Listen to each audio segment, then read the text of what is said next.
അത്രേ പൊതുസമൂഹത്തെക്കുറിച്ച് ഇവർക്ക് കൃത്യമായ ധാരണയുള്ളത് കൊണ്ടാണ് അവരെ കൊണ്ട് എങ്ങനെ വോട്ട് അല്ലെങ്കിൽ ഡൊണാൾഡ് ട്രംപിനെ പോലുള്ള ഒരാൾ അമേരിക്കൻ പ്രസിഡന്റ് ആയിട്ട് തിരഞ്ഞെടുക്കപ്പെടുന്നത് പഴയ ഒരു കാലഘട്ടത്തിലാണെന്ന് സങ്കല്പിക്കാൻ പറ്റുമോ? ഇല്ല, ഒരിക്കലും ഇല്ല. പ്രത്യേകിച്ച് അത് അദ്ദേഹം മോശക്കാരനോ നല്ലതെന്നുള്ളതല്ല, ഒരു ബിസിനസ്സുകാരൻ, പ്രകടമായ ബിസിനസ് നടത്തുന്ന ഒരാൾ, ഒരു ബിസിനസ് ടൈക്കൂൺ മത്സരിക്കുമ്പോൾ സ്വാഭാവികമായിട്ടും സമൂഹം വോട്ട് ചെയ്യണോ നിർബന്ധമില്ല പണ്ടാണെങ്കിൽ.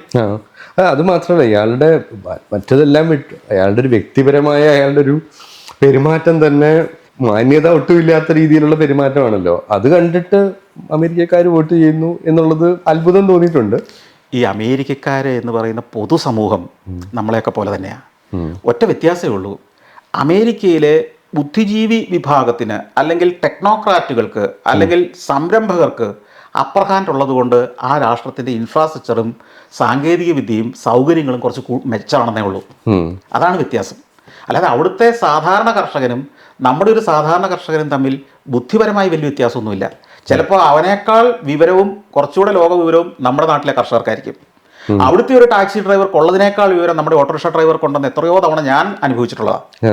അപ്പോൾ അമേരിക്ക എന്ന് പറയുന്നത് അടിസ്ഥാന സൗകര്യങ്ങളുടെയും ബുദ്ധിമാന്മാരായ ആളുകൾ നയിക്കുന്ന ക്രീമി ലെയറായ ഒരു ബുദ്ധിമാന്മാരുടെ ഒരു സമൂഹത്തിന് അവിടെ സേ ഉള്ളത് കൊണ്ടും അവരാണ് ഒരു സിസ്റ്റം ഉണ്ടാക്കി എന്നുള്ളത് കൊണ്ടും ആ സിസ്റ്റത്തെ ഫോളോ ചെയ്യുന്ന ഒരു ജനസമൂഹം ഉള്ളത് കൊണ്ടും അവർ മുകളിൽ നിൽക്കുന്നു.